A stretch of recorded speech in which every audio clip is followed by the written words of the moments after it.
বিসমিল্লাহির রহমানির রহিম। আসসালামু আলাইকুম ওয়া রাহমাতুল্লাহ। আশা করছি আল্লাহর অশেষ রহমতে সবাই ভালো আছেন। সবাইকে আরও একবার স্বাগতম জুবায়েরস একাডেমিতে। আলোচনার ধারাবাহিকতায় আমরা আলোচনা করছিলাম নবম দশম শ্রেণীর সাধারণ গণিতের ত্রিকোণমিতি থেকে দশম অধ্যায় দূরত্ব এবং উচ্চতা বিষয়ে। আর এই অধ্যায়ের উপর এটা আমাদের তৃতীয় ক্লাস।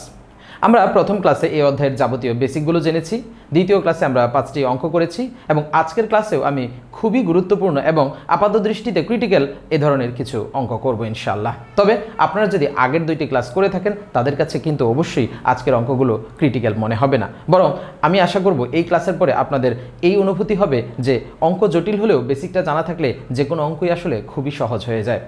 তাহলে চলুন শুরু করা যাক। শুরুতেই আপনারা যে কোয়েশ্চেনটি দেখতে পাচ্ছেন সেখানে বলা হয়েছে যে ভূতলের কোনো স্থানে একটি স্তম্ভের শীর্ষের উন্নতি কোণ 60 ডিগ্রি, ওই স্থান থেকে 25 মিটার পিছিয়ে গেলে স্তম্ভটির উন্নতি কোণ 30 ডিগ্রি হয়। স্তম্ভটির উচ্চতা নির্ণয় করো। মানে আপাতত একটি স্থানে ওই স্তম্ভটির শীর্ষের উন্নতি কোণ আছে 60 ডিগ্রি, ওই স্থান থেকে যদি 25 মিটার পিছিয়ে যাওয়া হয় তাহলে উন্নতি কোণ হয় 30 ডিগ্রি। আমাদেরকে ওই স্তম্ভটির উচ্চতা নির্ণয় করতে হবে। শুরুতে আমরা একটি চিত্রের মাধ্যমে ব্যাপারটাকে বোঝার চেষ্টা করি। আপনারা মনে করুন এই এবি হলো সেই স্তম্ভ, তাহলে এই স্তম্ভের শীর্ষ কি? এ বিন্দু। বলা হচ্ছে ভূতলের কোনো একটি স্থানে ওই শীর্ষের উন্নতি কোণ হলো 60 ডিগ্রি। তাহলে আমরা যদি ধরে নিই যে এই সি বিন্দুতে, মনে করুন ভূমি হলো বিসি, আর এই সি বিন্দুতে ওই শীর্ষের উন্নতি কোণ হলো 60 ডিগ্রি। এখানে উন্নতি কোণ হলো 60 ডিগ্রি। আপনারা যেহেতু আগের অঙ্কগুলো করে ফেলেছেন তাহলে এই চিত্র আঁকার ব্যাপারে কি সতর্কতা অবলম্বন করতে হবে আশা করি আপনারা বুঝে নিয়েছেন। তো যাই হোক, আপাতত আছে এখানে 60 ডিগ্রি। বলা হচ্ছে এই স্থান থেকে যদি 25 মিটার পিছিয়ে যাওয়া হয়, আচ্ছা পিছিয়ে যাওয়া বলতে কি বোঝানো হচ্ছে? এবি যদি স্তম্ভ হয়, আপনি যদি এখানে দাঁড়িয়ে থাকেন, আপনি যদি এদিকে যান তাহলে কি হবে? পিছিয়ে যাওয়া হবে না বা স্তম্ভের দিকে এগিয়ে যাওয়া হবে? অবশ্যই স্তম্ভের দিকে এগিয়ে যাওয়া হবে। পিছিয়ে যাওয়া বলতে এই সি বিন্দু থেকে আপনি এমন দিকে যাবেন যে স্তম্ভ থেকে আপনি দূরে সরে যাচ্ছেন, তার মানে আপনি সি বিন্দু থেকে এদিকে চলে আসলেন, এমনভাবে আসলেন বা এতটুকু দূরত্বে আসলেন যে এমন একটা অবস্থানে আসলেন যে সেই অবস্থানে আসলে ওই শীর্ষের উন্নতি কোণ হয় কত? 30 ডিগ্রি। তাহলে আমরা জানি 30 ডিগ্রি কোণ আঁকতে গেলে অবশ্যই লম্বের চেয়ে ভূমিটা বড় হতে হবে, তার মানে আপনি এটাকে একটু আরও লম্বা করে নিতে পারেন। করে এবার আপনি মনে করুন আপনি ডি বিন্দুতে আসলেন, তাহলে এই ডি বিন্দুতে ওই শীর্ষের উন্নতি কোণ হলো 30 ডিগ্রি। তো 30 ডিগ্রি কোণ হতে গেলে অবশ্যই আপনাকে এ বিন্দুর সঙ্গে ডি বিন্দু যোগ করতে হবে। আমরা যদি ডি বিন্দুর সঙ্গে এ বিন্দু যোগ করে নিই তাহলে এখানে দেখব আমরা 30 ডিগ্রি কোণ উৎপন্ন হয়েছে। 30 ডিগ্রি কোণ। আমাদেরকে বের করতে হবে এই স্তম্ভটির উচ্চতা কত, অর্থাৎ এবির দৈর্ঘ্যটাকে নির্ণয় করতে হবে। আপাতত আমাদের কাছে কি কি তথ্য আছে খেয়াল করে দেখুন। আমরা জানি যে সি বিন্দুতে 60 ডিগ্রি কোণ হওয়ার পর ওইখান থেকে আমি 25 মিটার পিছিয়ে গিয়েছি, তাহলে সিডি ইজ ইকুয়াল টু কি 25 মিটার আমরা বলতে পারি? হ্যাঁ পারি। আর কোনো তথ্য? না, আর কোনো তথ্য নেই। কিন্তু আমাদেরকে বের করতে হবে এই এবির দৈর্ঘ্য। আমরা যদি ধরে নিই যে এবির দৈর্ঘ্য হচ্ছে এইচ মিটার, এখন লক্ষ্য করে দেখুন, আপনি যদি ওই এডিবি এই ত্রিভুজটা নিয়ে চিন্তা করেন, বড় ত্রিভুজটা এডিবি, তাহলে এটা কিন্তু একটি সমকোণী ত্রিভুজ, আর সেই সমকোণী ত্রিভুজের এই 30 ডিগ্রি কোণের সাপেক্ষে এবি কিন্তু লম্ব, আর এই যে বিডি এই পুরোটা কিন্তু ভূমি। আর আমরা জানি লম্ব বাই ভূমি দিয়ে যদি আমরা কাজ করি তাহলে আমরা tan 30 ডিগ্রি দিয়ে কাজ করতে পারবো। কিন্তু এখানে একটি সমস্যা আছে, সেটা হচ্ছে আপনি এই বিডি পুরোটার মান জানেন না, আপনি শুধু ডিসি এই পর্যন্ত মান জানেন, কিন্তু এই বিসির মান কিন্তু জানেন না।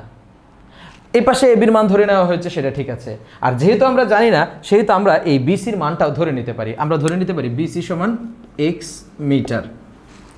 তো পরবর্তী আলোচনা করার আগে শুধু এটুকু স্মরণ করিয়ে দিতে চাই, আপনি যদি এই ক্লাসে প্রথম জয়েন করে থাকেন, অর্থাৎ এই দশম অধ্যায়ের ক্লাসে প্রথম জয়েন করে থাকেন, তবে আপনাকে বলবো আপনি কিন্তু অবশ্যই বেসিক জিনিসটা করে আসবেন।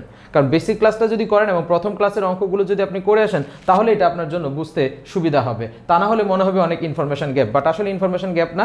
আপনি সবগুলো ক্লাস ধারাবাহিকভাবে করলে ইনশাল্লাহ এটা আপনার কাছে কোনো ব্যাপারই মনে হবে না। তো যাই হোক, এখন একটু ব্যাপার লক্ষ্য করুন।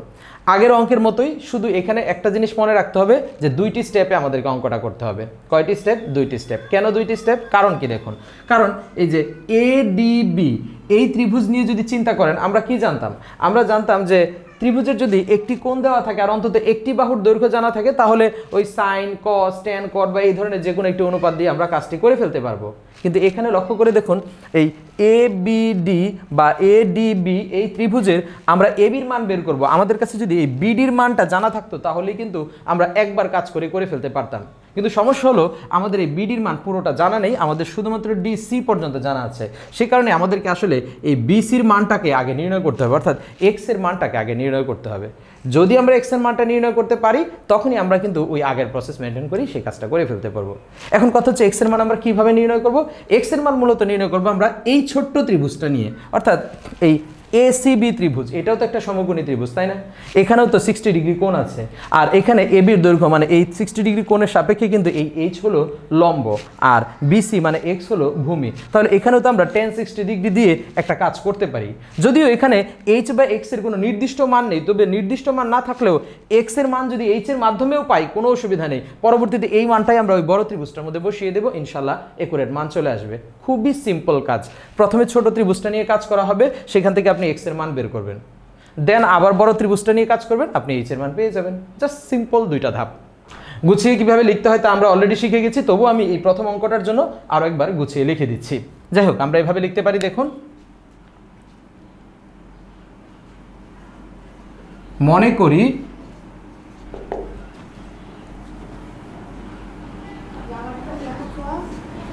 এবি স্তম্ভটির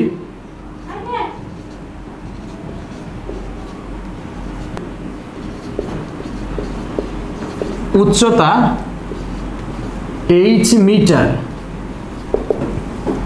আর প্রথমে কি ছিল? সি বিন্দুতে ওই শীর্ষের উন্নতি কোণ কত ডিগ্রি ছিল? 60 ডিগ্রি। এটাই লিখবো আমরা, খুব সহজ করে লিখবো, তবে ভুল না হলেই হলো। সি বিন্দুতে শীর্ষের উন্নতি কোণ, আপনি মন চাইলে এটাও লিখতে পারেন শীর্ষবিন্দু এ এর উন্নতি কোণ। যাই হোক, শীর্ষের উন্নতি কোণ নাম কি? এসিবি সমান 60 ডিগ্রি। কোণ ACB is equal to 60 degree. Then C বিন্দু থেকে আমরা কত মিটার পিছালাম? 25 মিটার। তো আমরা এভাবে বলবো যে সি বিন্দু থেকে 25 মিটার পিছিয়ে ডি বিন্দুতে শীর্ষের উন্নতি কোণ 30 ডিগ্রি। বাস এটুকুই। ওইখানে একটা দাড়ি দিতে পারি আমরা। সি বিন্দু থেকে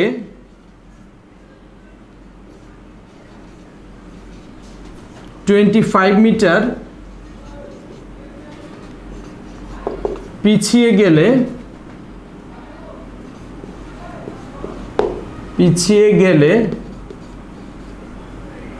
শীর্ষের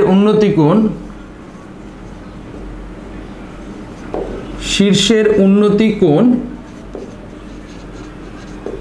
নাম কি হবে এই কোণটার? এডিবি।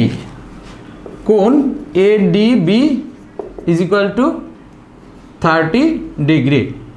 এখন দেখুন এই বিসি সমান যে এক্স মিটার আমরা ধরে নিয়েছি সেটা কিন্তু এখনো এখানে লিখিনি, তাই এটা আগে লিখতে হবে। ধরি BC is equal to x metre. সুতরাং আমরা কি দেখতে পাচ্ছি এখানে সিডি কত? 25 মিটার। এটা লিখে দেওয়া উচিত। সুতরাং CD is equal to 25 metre. সবচেয়ে জরুরি যেটা সেটা হচ্ছে আমরা তো সবশেষে বিডির মান দিয়ে কাজ করবো, তাই না? আর বিডি মানে কি? তাহলে বিডি মানে হলো সিডি প্লাস বিসি, এক কথায় 25 যোগ এক্স। এটা আমাদেরকে লিখে দিতে হবে। এবং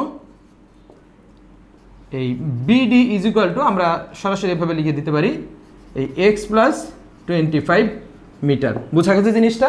কারণ বিডি, এই যে দেখুন বিডি এখানে 25 আর এখানে এক্স, দুইটা যোগ করলে কিন্তু আমরা বিডি পাবো।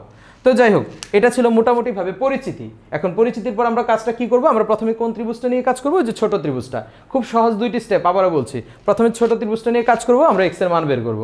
দেন বড় ত্রিভুজটা নিয়ে কাজ করব, আমরা অটোমেটিকভাবে এইচ এর মান পেয়ে যাবো ইনশাআল্লাহ। তাহলে ছোট ত্রিভুজটা নিয়ে যদি কাজ করি আমরা কিভাবে লিখব? উপর থেকে মুছি। প্রথমে আগে একটু নিচে লিখে নিই। আমরা এভাবে লিখতে পারি, এখন ত্রিভুজ এসি বি এ, সমকোণী ত্রিভুজে বললেও সমস্যা নেই। ত্রিভুজ এসি বি এ কি আমরা লিখবো? কোনটা দিয়ে কাজ করব? tan দিয়ে, কারণ লম্ব আর ভূমি জানা আছে। আমরা এভাবে লিখতে পারি tan কোণ AC B is equal to AB by BC. AB হলো লম্ব আর বিসি হলো কি ভূমি। আমরা এবার এগুলোর মান বসাবো। 10 এসিবি কোণের মান কত 60 degree. 60 degree is equal to এবির মান আমরা কত ধরে নিয়েছি এইচ, আর বিসির মান কত ধরে নিয়েছি এক্স, বা tan 60 ডিগ্রি মান আমরা কত জানি √3 is equal to h by x. এই অঙ্কগুলো যারা করছেন তারা কিন্তু ওই ত্রিকোণমিতিক অনুপাতের মানগুলো মুখস্থ করে ফেলবেন, কারণ প্রত্যেক অঙ্কেই একাধিকবার এই মানগুলো ব্যবহৃত হচ্ছে। সো আপনি বারবার করে যদি ওই প্রক্রিয়া মেনটেন করে করতে চান তাহলে সময় লাগবে, তাই আপনি মুখস্থ করে নেওয়াটাই সবচেয়ে বেটার। আর মুখস্থ কিভাবে করবেন সেই পদ্ধতি জানার জন্য আমি আমার ভিডিও ডেসক্রিপশন বক্সে একটি লিঙ্ক দিয়ে দিয়েছি, যেখানে আমরা খুব চমৎকার 3টি পদ্ধতিতে কিভাবে ওই ত্রিকোণমিতিক অনুপাতের মান নির্ণয় করা যায় সেই পদ্ধতিগুলো শিখিয়ে দিয়েছি। আপনি ইনশাআল্লাহ সেখান থেকে উপকৃত হতে পারবেন।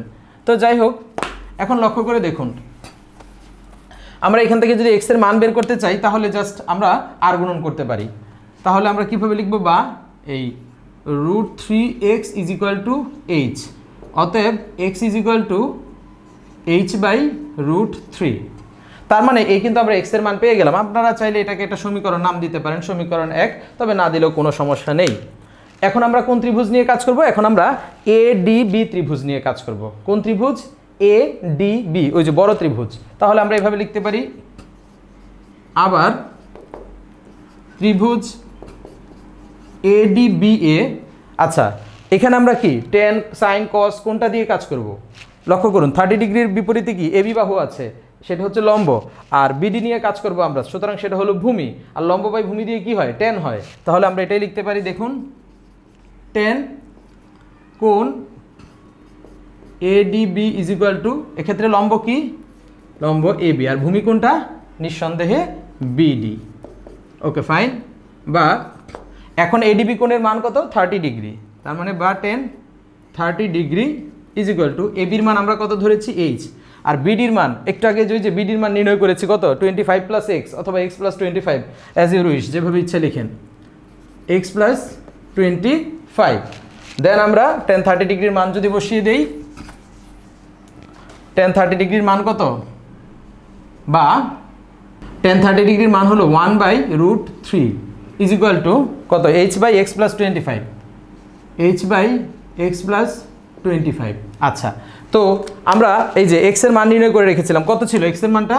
এই যে h/√3। এখন এই যে এখানে এক্স আছে, এখানে কিন্তু আমরা এক্স এর জায়গায় h/√3 দিয়ে দিব। যখনই দিয়ে দিব তখন এই সমীকরণের মধ্যে কি থাকবে? অজ্ঞাত প্রতীক হিসেবে শুধু h থাকবে, আর তখন আমরা h এর মান বের করে নিব। আচ্ছা, তাহলে আমরা কি করতে পারি? বা 1/√3 is equal to h by, এই এক্স এর জায়গায় আমরা কি বসাবো? এক্স এর জায়গায় বসাবো আমরা h/√3 প্লাস 25।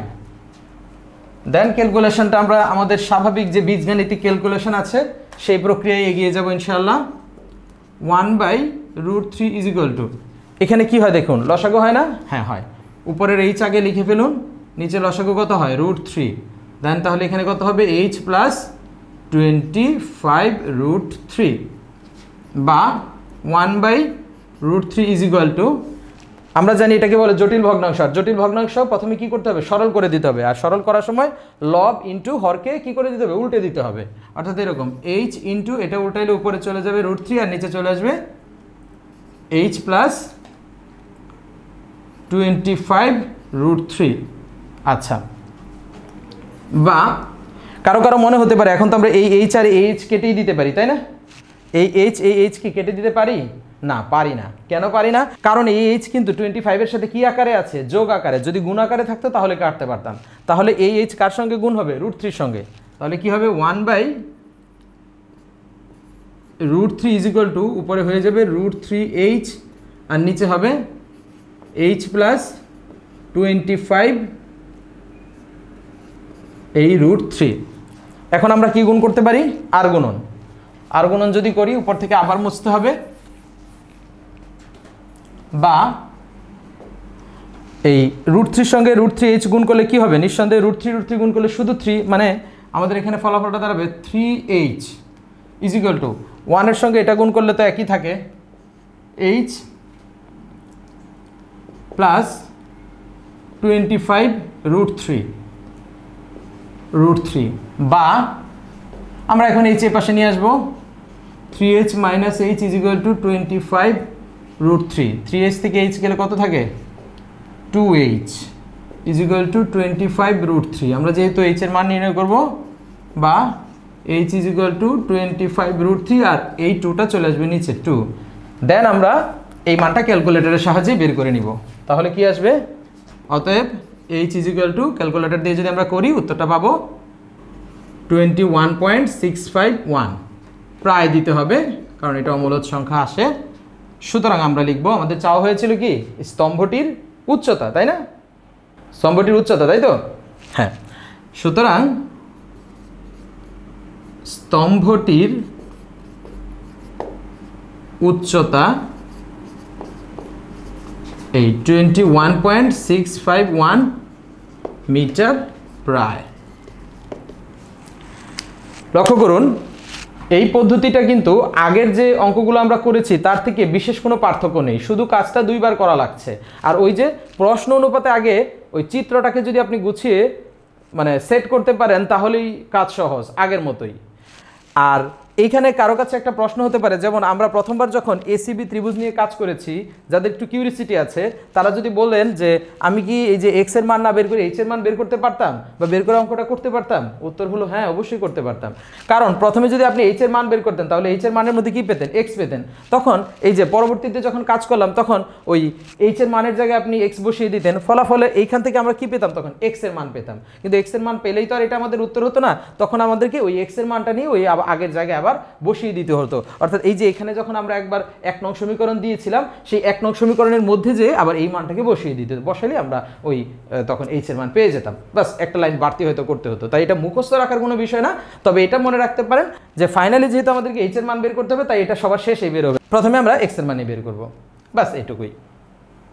এখন আমি আরও 2টি অঙ্ক করাবো যেগুলোর প্রশ্নের ধরন একটু ভিন্নতা আছে কিন্তু অঙ্কটা পুরোপুরি একই রকম।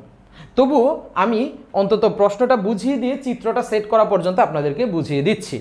তো যাই হোক, চলুন চলে যাই আমরা আমাদের দ্বিতীয় প্রশ্নে। লক্ষ্য করুন আমাদের দ্বিতীয় প্রশ্নটি হলো, কোনো স্থান থেকে একটি মিনারের দিকে 60 মিটার এগিয়ে আসলে মিনারের শীর্ষবিন্দুর উন্নতি কোণ 45 ডিগ্রি থেকে 60 ডিগ্রি হয়, মিনারটির উচ্চতা নির্ণয় করো। বলা হচ্ছে আপনি কোনো একটি জায়গায় আছেন, সেখানে মিনারের উন্নতি কোণ হলো 45 ডিগ্রি। আপনি যদি সেখান থেকে 60 মিটার এগিয়ে আসেন মিনারের দিকে, তখন উন্নতি কোণটা 60 ডিগ্রি হয়, তাহলে মিনারটির উচ্চতা কত? আমরা যদি চিত্রটা আঁকি দেখবেন যে আগের মতোই। কীরকম লক্ষ্য করুন, মনে করুন এবি হচ্ছে সেই মিনার, আপনি এমন একটি জায়গায় আছেন, এই বিন্দুতে মনে করুন আছেন, আপনি মনে করুন আপনি সি বিন্দুতে আছেন, এবি হলো সেই মিনার। এখন এই সি বিন্দুতে ওই শীর্ষের উন্নতি কোণ হচ্ছে 45 ডিগ্রি। আমরা জানি 45 ডিগ্রি কোণের বেলায় এই বাহু আর এই বাহু কী হতে হবে, সমান হতে হবে, মোটামুটি চোখের আন্দাজে সমান হলেও চলবে। তো আমরা যদি যোগ করি, এটা যোগ করে কোণটা আঁকি, তাহলে আমরা ধরে নিলাম যে এখানে 45 ডিগ্রি কোণ আছে, 45 ডিগ্রি কোণ আছে আপাতত। এখন বলা হচ্ছে কি, ওই স্থান থেকে যদি 60 মিটার এগিয়ে যাওয়া হয় মিনারের দিকে, তখন উন্নতি কোণটা 45 ডিগ্রি না হয়ে কত হবে, 60 ডিগ্রি হয়ে যাবে। তো এগিয়ে যাওয়া মানে কি, এ পাশে আসা নাকি সামনে যাওয়া, মিনারের কাছে যাওয়া, মিনারের কাছে যাওয়া। মনে করুন আপনি এগিয়ে আসলেন এখানে কত মিটার, 60 মিটার, 60 মিটার এগিয়ে আপনি এই বিন্দুতে আসলেন, আপনি মনে করুন ডি বিন্দুতে আসলেন, আসার পরে এখানে ওই শীর্ষে এর উন্নতি কোণ কত ডিগ্রি, 60 ডিগ্রি। তার মানে আপনি যদি এই ডির সঙ্গে এ যোগ করে দেন, তাহলে আপনি যে কোণটা পাবেন এখানে, এটা হলো 60 ডিগ্রি। আমাদেরকে কিসের মান বের করতে হবে, ওই মিনারটির উচ্চতা বের করতে হবে। এখানে মিনার কোনটা, এবি, তাহলে এবি যদি হয়, লক্ষ্য করে দেখুন, আমি যদি এবিটাকে এইচ মিটার ধরে নিই আগের মতো, এবং এইখানে এই যে বিডি যে মানটা আমরা পেয়েছি, এই বিডিকে যদি আমরা এক্স মিটার ধরে নিই, তাহলে দেখুন হুবহু আগের ঘটনাই দাঁড়ালো, ঠিক আগের মতোই ঘটনা দাঁড়ালো। আপনি এখান থেকে প্রথমে এই যে এডিবি ত্রিভুজ নিয়ে কাজ করতে পারেন। আপনি এডিবি ত্রিভুজ নিয়ে কাজ করলে আপনি ওই যে 1060 ডিগ্রি থেকে কাজ করলে আপনি এক্স বাই এইচ এর যে কোনো একটি মান পাবেন। তবে পরামর্শ হলো এক্স এর মানটা আগে বের করেন, সেটা সুবিধা হবে। দেন ওই এক্স এর মানটা যখন আপনি দ্বিতীয় ধাপে এসে ওই এসিবি ত্রিভুজ নিয়ে কাজ করবেন, সেখানে এক্স এর মানটা বসিয়ে দেবেন, ঠিক আগের অঙ্কটার মতোই সেম প্রসেস মেনটেন করে কিন্তু আপনি করে ফেলতে পারবেন, আর কোনো ভেজাল নেই। শুধুমাত্র ওই বর্ণনার মধ্যে কখন পিছিয়ে যাওয়া হচ্ছে আর কখন এগিয়ে আসা হচ্ছে, এই ব্যাপারটাই শুধু থাকতেছে। যদিও বর্ণনায় তো আমাদেরকে এত ডিটেলস দিতে হচ্ছে না, শুধু সামান্য একটু বর্ণনা দিলেই চলছে। যেমন এটার ক্ষেত্রে আমরা কি লিখব, আমরা লিখতে পারি যে মনে করি মিনারটির উচ্চতা AB সমান H মিটার। দেন আমরা বললাম সি বিন্দুতে মিনারটির শীর্ষের উন্নতি কোণ ACB সমান 45 ডিগ্রি। তারপর বলবো সি বিন্দু থেকে 60 মিটার এগিয়ে আসলে ডি বিন্দুতে উন্নতি কোণ ADB সমান 60 ডিগ্রি। বাস এখানেই পরিচিতি শেষ। দেন ধরি BD সমান X মিটার, এইটুকুই। দেন কাজটা একদম পুরোপুরি সেম এবং এতটাই সেম যে প্রথমে যে X এর মানটা আছে সেটা ওই আগেরটার মতোই আসবে। তো যাই হোক, সেটা যখন আপনারা ক্যালকুলেশন করবেন আশা করি আপনাদের কাছে অসুবিধা মনে হবে না। তাহলে চলুন আরও একটা অঙ্কের মাধ্যমে আমরা ঠিক একই রকম ক্যাটাগরির আরেকটি সমস্যা দেখে আসি।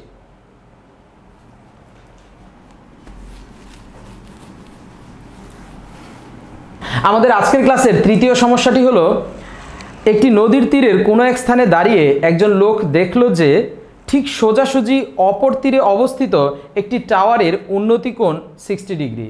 ওই স্থান থেকে 12 মিটার পিছিয়ে গেলে উন্নতি কোণ 30 ডিগ্রি হয়। টাওয়ারের উচ্চতা এবং নদীর বিস্তার নির্ণয় করো। মনে হচ্ছে যে এই প্রশ্নটি আগের দুইটি প্রশ্নের চেয়ে একটু আলাদা, কিন্তু আসলে আলাদা না। শুধুমাত্র আপনার আর ওই টাওয়ারের মাঝে একটি নদীর প্রসঙ্গে এনে ব্যাপারটাকে ভিন্ন করার চেষ্টা করা হয়েছে, কিন্তু আসলে মোটেই ভিন্ন না। এর আগেও যখন আমরা উন্নতি কোণ দেখেছি, উন্নতি কোণ এবং টাওয়ারের মাঝখানে কিন্তু একটি জায়গা ছিল যেটাকে আমরা এক্স ধরে নিয়েছি, রাইট? এখানে মূলত সেই এক্সই হলো নদীর বিস্তার, বাস এইটুকুই পার্থক্য। আর এর আগের দুইটি অঙ্কে আমাদেরকে এক্স এর অরিজিনাল মানটা বের করতে হয়নি, আমাদের এক্স এর মানটা শুধুমাত্র এইচ এর মাধ্যম দিয়ে বের করতে হয়েছে। আর এখানে অতিরিক্তভাবে গিয়ে শুধু একটি লাইন বাড়িয়ে দিতে হবে, সেটা হচ্ছে ওই এক্স এর মানটাও নির্ণয় করতে হবে, এইচ এর মান যেটা পাবো সেটাও এখানে বসিয়ে নির্ণয় করতে হবে। তবু আমি একটু চিত্রের মাধ্যমে যদি ব্যাপারটা দেখাই মনে হয় আর একটু পরিষ্কার হয়, তাই না? দেখুন, আপনি মনে করুন আগের মতোই চিন্তা করুন, এই এবি হচ্ছে সেই টাওয়ার। আচ্ছা, এখন বলা হচ্ছে যে এই টাওয়ারটা কোথায় আছে? নদীর তীরে আছে। তো মাঝখানে নদী, সেই নদীর অপর প্রান্তে দাঁড়িয়ে একজন লোক দেখলো যে টাওয়ারের শীর্ষের উন্নতি কোণ কত ডিগ্রি? 60 ডিগ্রি। তো আমরা যদি 60 ডিগ্রি করতে হয় তাহলে আমরা জানি মোটামুটি ওটার চেয়ে লম্বাটা একটু ছোট হবে। আমরা ধরে নিলাম লোকটা সি বিন্দুতে ছিল এবং সি বিন্দুতে দাঁড়িয়ে এই মাঝখানের এই নদী বিসি, এটুকু ধরুন আপনি নদী, এই সি বিন্দুতে দাঁড়িয়ে লোকটি দেখলো যে নদীর অপর তীরে এই এবি টাওয়ারটির এই শীর্ষের উন্নতি কোণ হলো কত ডিগ্রি? 60 ডিগ্রি। এখানে হলো 60 ডিগ্রি। আচ্ছা, তারপর কি হলো? এই ওই জায়গা থেকে যদি সে কত মিটার পিছিয়ে যায়? 32 মিটার পিছিয়ে যায়। তো 32 মিটার পিছিয়ে গেলে কত হবে? শীর্ষের উন্নতি কোণ কত ডিগ্রি হয়ে যাবে? 30 ডিগ্রি হয়ে যাবে, তাই না? তাহলে এখানে চিত্রটা কিভাবে আঁকতে হবে? আমরা এই স্থান থেকে কত মিটার পিছাবো? 32 মিটার। তাহলে 32 মিটার যদি আমরা পিছিয়ে যাই, মোটামুটি ধরে নিলাম আমরা এই ডি বিন্দুতে চলে আসলাম। কত মিটার? 32 মিটার পিছিয়ে যদি যাই তাহলে ডি বিন্দুতে ওই টাওয়ারের শীর্ষের উন্নতি কোণ হলো কত ডিগ্রি? 30 ডিগ্রি। তার মানে আপনি যদি এই ডির সঙ্গে এ যোগ করে দেন, এই ডির সঙ্গে যদি এ যোগ করে দেন, তাহলে এইখানে যে কোণটা উৎপন্ন হলো সেটা হলো 30 ডিগ্রি। তাহলে দেখুন তো অঙ্ক কি আর ভিন্নতা আছে? আপনি যদি নদীর বিস্তার, এখন আগে যেমন বলেছেন যে ধরি বিসি সমান এক্স মিটার, এখন শুধু একটা শব্দ যুক্ত করতে হবে, সেটা হচ্ছে যেহেতু প্রশ্নে বলা হয়েছে যে নদীটির বিস্তারও নির্ণয় করতে হবে, তাহলে আপনি ধরতে পারেন যে ধরি টাওয়ারের উচ্চতা এবি সমান এইচ মিটার আর নদীর বিস্তার বিসি সমান এক্স মিটার। তাহলে দেখুন তো প্রসেসটা, আমরা প্রথমে এসিবি ত্রিভুজ নিয়ে কাজ করব, সেখান থেকে এক্স বাই যে কোনো একটা মান বের করব, করার পরে সেই মান আবার যখন এডিবি ত্রিভুজ নিয়ে কাজ করব সেখানে বসিয়ে দিব, বাস আমরা এইচ এর মান পেয়ে যাব। এখানে শুধু শেষে এসে অতিরিক্ত দুইটি লাইন করতে হবে, আর সেটা কি? এইচ এর যে মানটা পাবো সেটা আবার ওই যে সমীকরণটা পেয়েছি এক্স এর মান x is equal to h by something, সেইখানে শুধুমাত্র এই এক্স এর মানটা বসিয়ে দিলে আমরা নদীর বিস্তার পেয়ে যাবো, আর আনসারে দুইটা আনসার দিয়ে দিতে হবে, বাস এইটুকুই। তাহলে ব্যাপারটা কি দেখা গেল যে প্রশ্নের ধরন একটু ভিন্ন হোক, এগিয়ে আসা হোক, পিছিয়ে যাওয়া হোক, কোন এত ডিগ্রি থেকে বেড়ে এত ডিগ্রি হলো বা এত ডিগ্রি থেকে কমে এত ডিগ্রি হলো, এই জাতীয় যে কোনো বিষয়ের ক্ষেত্রে আমাদেরকে অঙ্কটা মূলত কয়টা স্টেপে করতে হবে? 2টি স্টেপে। প্রথমে ছোট্ট যে ত্রিভুজটা আছে সেটা নিয়ে কাজ করব, দেন ওইখান থেকে মানটা নিয়ে ওই বড় ত্রিভুজটা নিয়ে কাজ করে সেখানে বসিয়ে দিব, ইনশাআল্লাহ আমরা উত্তর পেয়ে যাব।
এবার চলুন আমরা এই দূরত্ব বা উচ্চতা বিষয়ক একটি বিখ্যাত অঙ্ক করে আসি।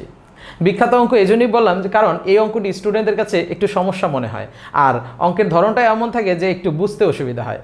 দেখা গেছে যে অনেক সময় থাকে যে 2টি কিলোমিটার পোস্ট বা 2টি মাইল পোস্টের মধ্যবর্তী স্থানে কোনো বিমান উঠছে বা কোনো বেলুন উঠছে, ওই বেলুনের স্থানে অবনতি কোণ ইত্যাদি ইত্যাদি।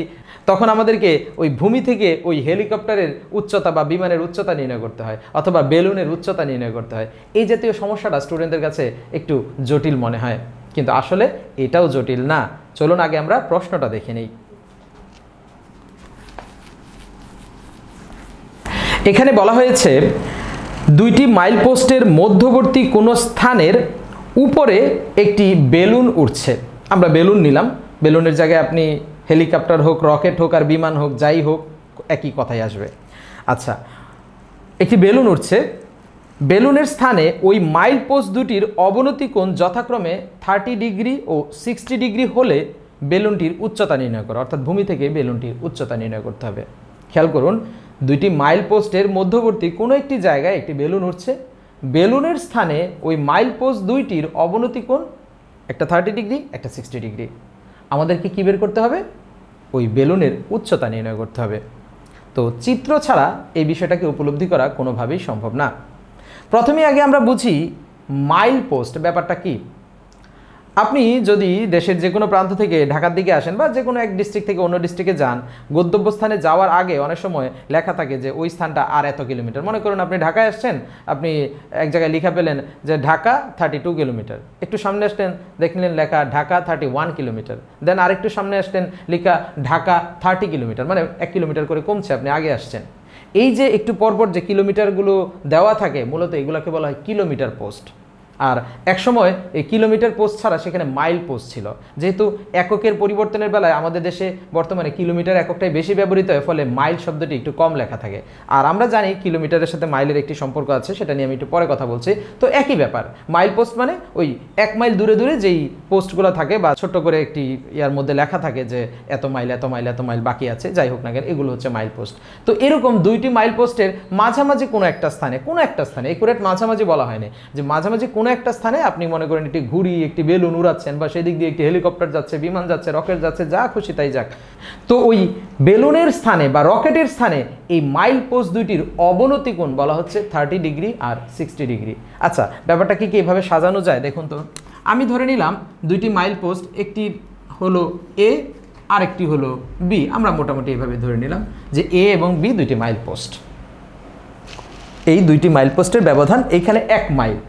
1 মাইল সমান কত কিলোমিটার সেটা নিয়ে পরে দেখব। 1 মাইল এর মাঝামাঝি কোনো একটা স্থানে, আমি ধরলাম আপনি এখান থেকে একটা বেলুন, গ্যাস বেলুন ধরে ছেড়ে দিলেন, বেলুনটা উঠতে উঠতে উঠতে উঠতে উঠতে এক পর্যায়ে এসে এখানে এসে পৌঁছালো। খেয়াল করুন, এখানে এসে বেলুনটা পৌঁছালো, এই সি বিন্দুতে এসে পৌঁছালো। এখন এই সি বিন্দুতে এই এ এবং বি বিন্দুর কি বলা হচ্ছে দেখুন, বেলুনের স্থানে ওই মাইল পোস্ট দুটির অবনতি কোণ 30 ডিগ্রি আর 60 ডিগ্রি।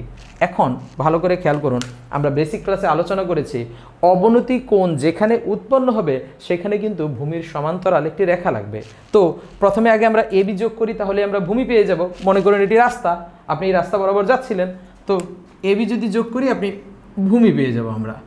দেন আমাদেরকে যদি এই এ বির অবনতি কোণ আঁকতে হয়, আমাদেরকে কি করতে হবে? এই সি বিন্দুতেও কিন্তু এই এ বির সমান্তরাল করে একটি রেখা লাগবে, তাই না?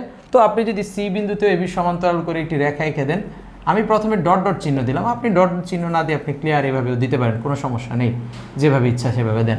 আচ্ছা, এখন অবনতি কোণ হতে গেলে কি করতে হবে? আপনি সি বিন্দুর সঙ্গে এ বিন্দু যোগ করেন, সি বিন্দুর সঙ্গে বি বিন্দু যোগ করেন, অবনতি কোণ পেয়ে যাবেন। এই যে সি বিন্দুর সঙ্গে এ বিন্দু যোগ করলেন, ফলে কিন্তু এখানে একটি কোণ পেয়ে গেলেন। আমরা যদি ধরে নিই এটা 60 ডিগ্রি, আর সি বিন্দুর সঙ্গে যদি বি বিন্দু যুক্ত করেন তাহলে আরেকটি কোণ পেয়ে যাবেন। আমরা যদি ধরে নিই এটি 30 ডিগ্রি, কি অবনতি কোণ হলো? তো আমাদেরকে কি বের করতে হবে? এই বেলুনটির উচ্চতা। আচ্ছা, ভালো করে খেয়াল করুন, বেলুনটি কোন বিন্দুতে আছে? সি বিন্দুতে। তাহলে উচ্চতা যদি বুঝাইতে হয়, তাহলে সি বিন্দু থেকে ভূমি বরাবর একটি লম্ব রেখা আঁকা লাগবে না? কারণ ওই লম্ব রেখাটা ছাড়াই তো আমরা কিছুই করতে পারবো না। আর এই রেখার দৈর্ঘ্যই আমাদেরকে নির্ণয় করতে হবে। আমাদেরকে যা করতে হবে, সি বিন্দু থেকে আমরা এ বির উপর একটি লম্ব আঁকবো। আমরা লম্বের নাম ইচ্ছা মতো দিতে পারবো, সমস্যা নেই। আমরা যদি লম্বের নাম দিই সিডি, আর সিডির দৈর্ঘ্য যদি ধরে নিই এইচ মিটার, মূলত আমাদেরকে এই সিডির দৈর্ঘ্য বা এইচের মানটাই নির্ণয় করতে হবে। এখন প্রশ্ন হচ্ছে আমরা এটাকে কিভাবে করব, তাই না? যদিও আমি বলেছি যে আগেরটার মতো, কিন্তু চিত্র দেখলে মনে হচ্ছে কই না, চিত্র তো আর আগেরটার মতো হলো না, একটু কিন্তু মিল আছে। আপনি খেয়াল করে দেখুন, আগের অঙ্কগুলোতেও আমরা দুইটি ত্রিভুজ পেয়েছি, এখানেও কিন্তু আপনি দুইটি ত্রিভুজ পাচ্ছেন।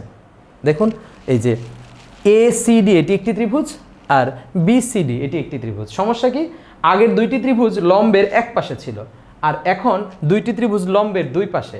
আচ্ছা মনে মনে একটু কল্পনা করুন তো, এই যে এইটা একটা কাগজের উপর আছে চিত্রটা, আপনি কাগজটাকে এটাকে যদি ভাঁজ করেন তাহলে অটোমেটিক এই ত্রিভুজটা এখানে চলে আসলে কি ঘটনা আগের মতো হবে কি না?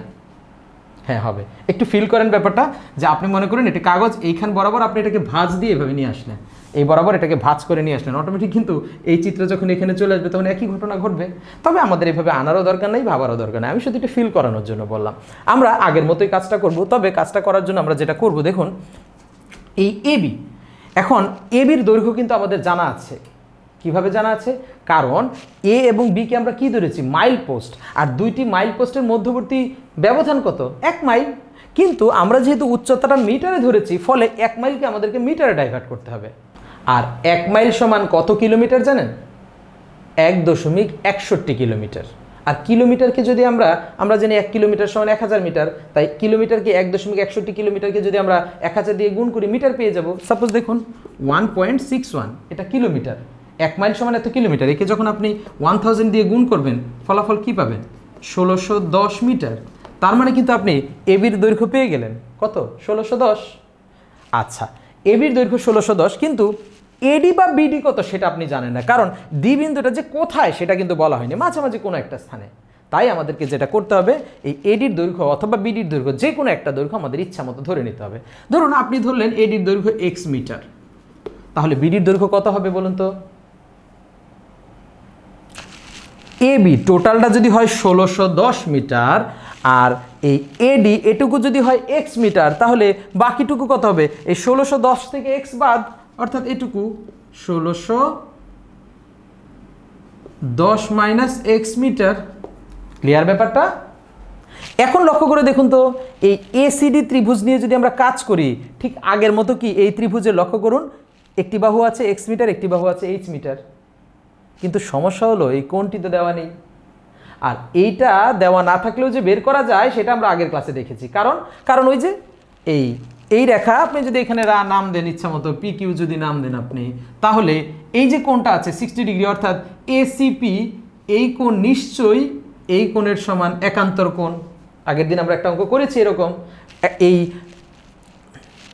আগের দিন একটা অঙ্ক করেছি আমরা এরকম, যখনই আমাদেরকে এই অবনতি কোণ দেওয়া থাকে তখন সবসময় আমাদেরকে কিন্তু এই একান্তর ধরে মূল ত্রিভুজে চলে আসতে হয়। তার মানে এটা 60 ডিগ্রি হলে নিঃসন্দেহে এটাও 60 ডিগ্রি, আর এটা 30 ডিগ্রি হলে এই যে এই QCB এটা কার সমান? এই CBD এই কোণের সমান। এক কথায় একান্তর কোণ হিসেবে কিন্তু এটাও 30 ডিগ্রি। এখন কিন্তু আমাদের ওই উপরের দুইটা কোণের আর ভ্যালু থাকলো না, বা ওটার প্রয়োজন আমাদের হবে না।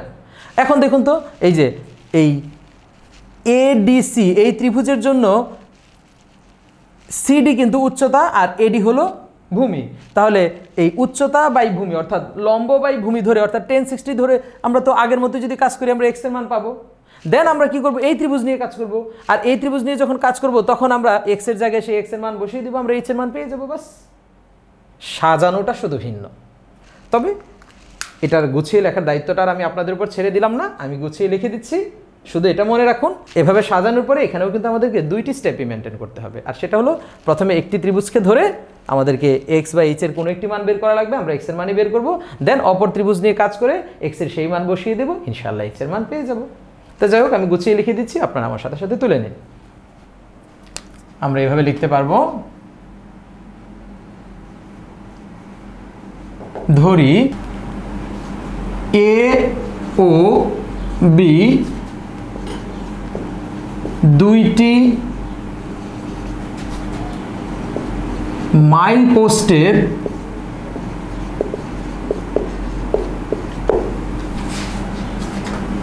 মধ্যবর্তী C বিন্দুতে ওই মাইল পোস্ট দুইটির ওই মাইলপোস্ট দুইটির অবনতি কোণ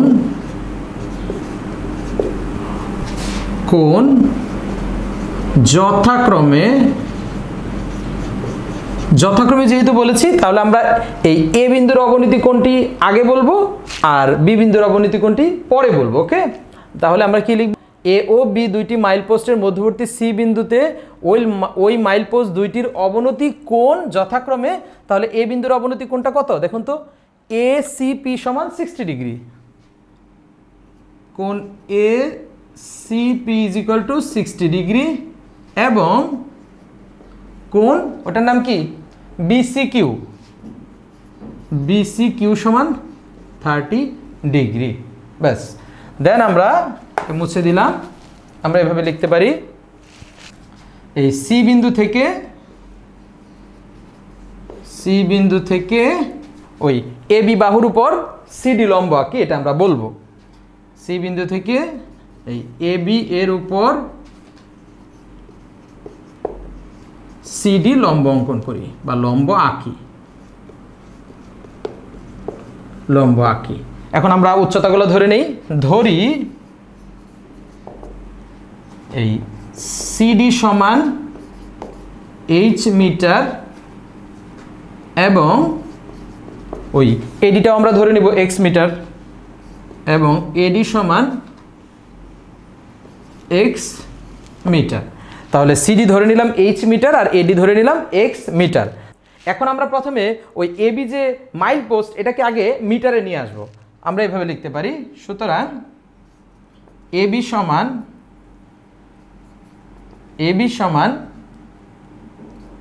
1 মাইল সমান, এখান থেকে আমরা লিখতে পারি 1.61 কিলোমিটার।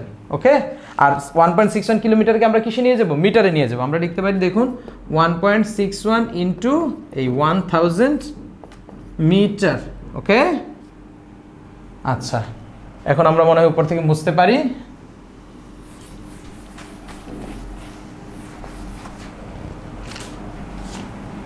ইজ ইকুয়াল টু আমরা কত পাবো? এই 1610 মিটার।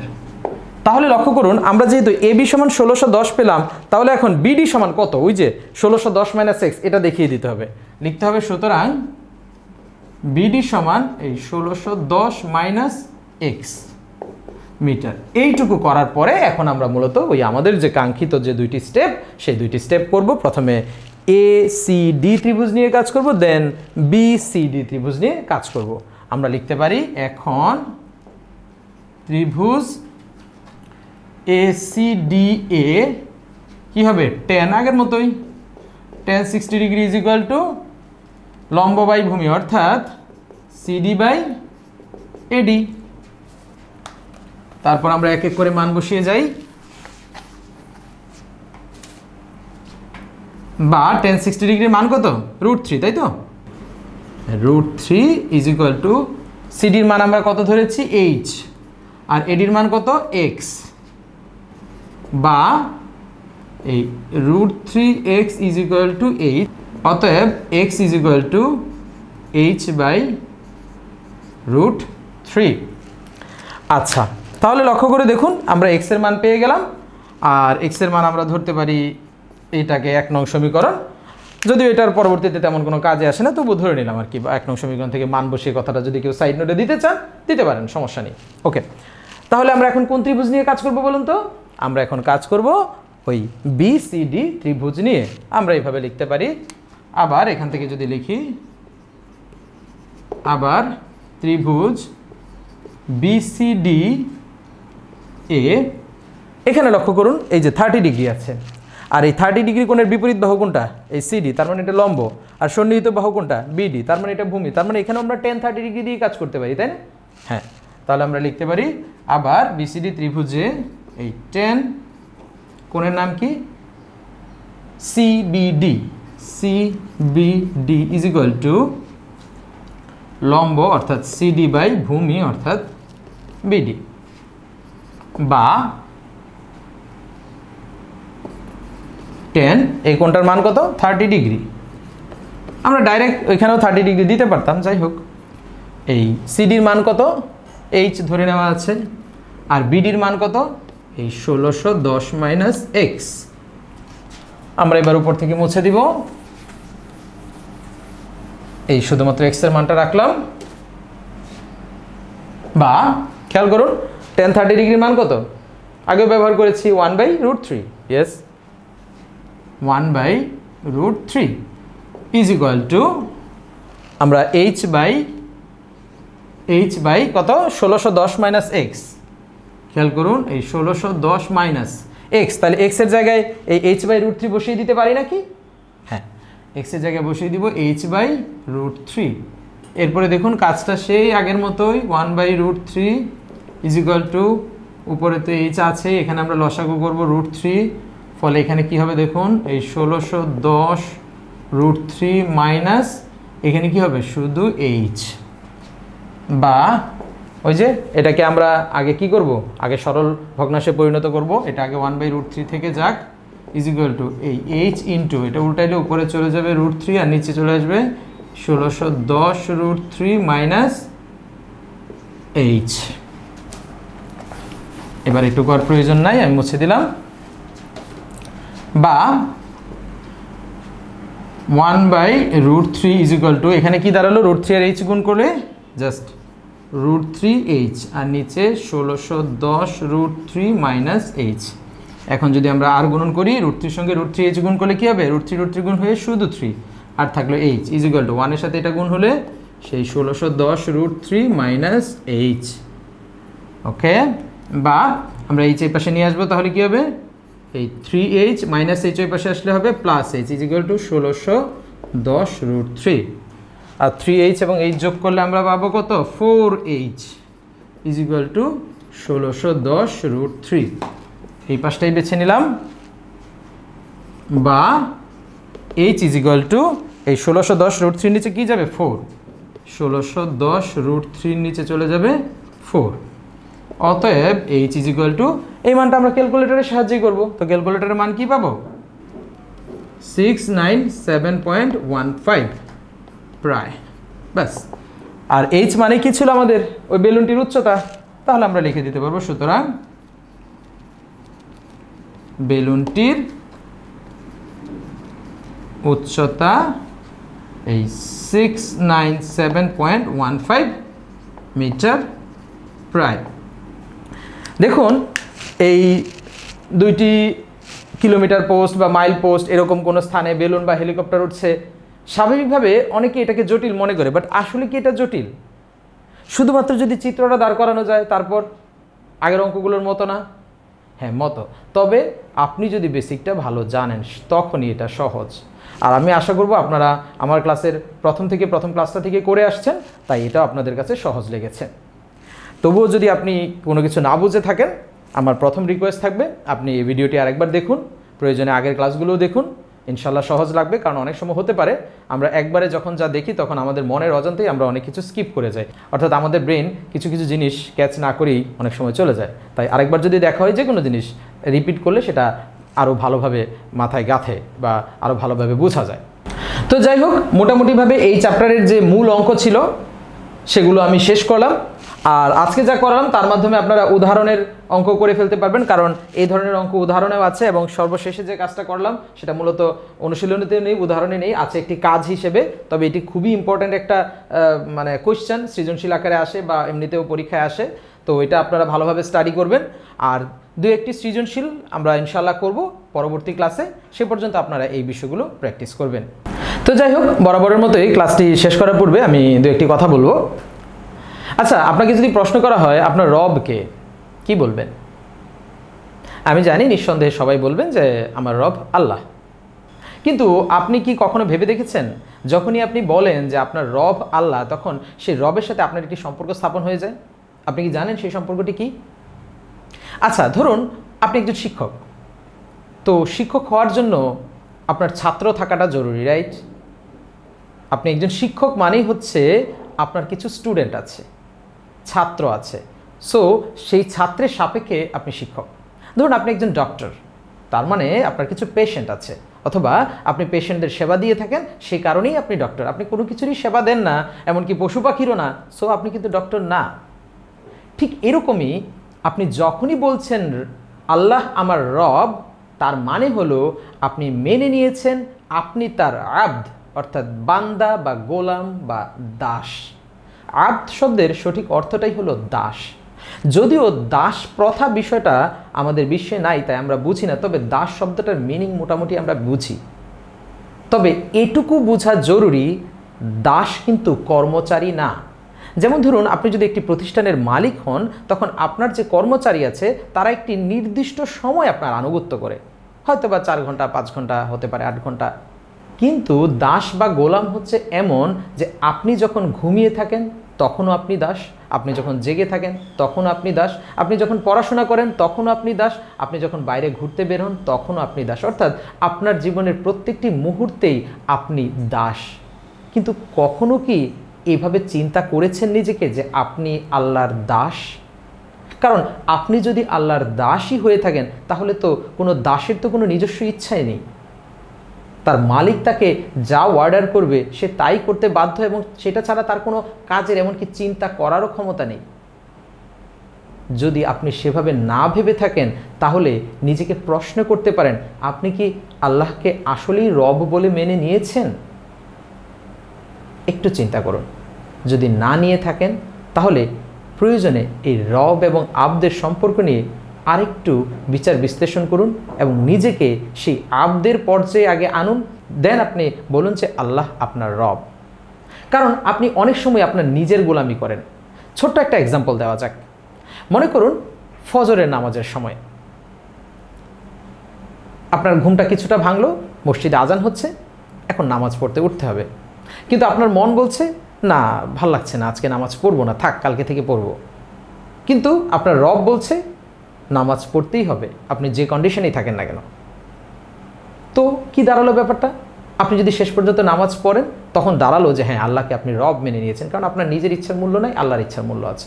কিন্তু যদি সেটা না হয়, আপনি যদি নিজের ইচ্ছা মতো করে থাকেন যে ঠিক আছে পরে পড়বো বা কালকে পড়বো, আজকে না আগামী দিন থেকে শুরু করবো, তখন ব্যাপারটা কি দাঁড়ালো? আপনি আপনার মনের দাস, আপনার নাফসের দাস। আমি নিজেকে সহ আপনাদের জন্য দোয়া করি যে আল্লাহ আমাদেরকে আমাদের মনের দাসত্ব থেকে বের হয়ে আল্লাহর দাসত্ব করার তৌফিক দিন। ভালো থাকবেন সবাই। আসসালামু আলাইকুম ওয়া রাহমাতুল্লাহ।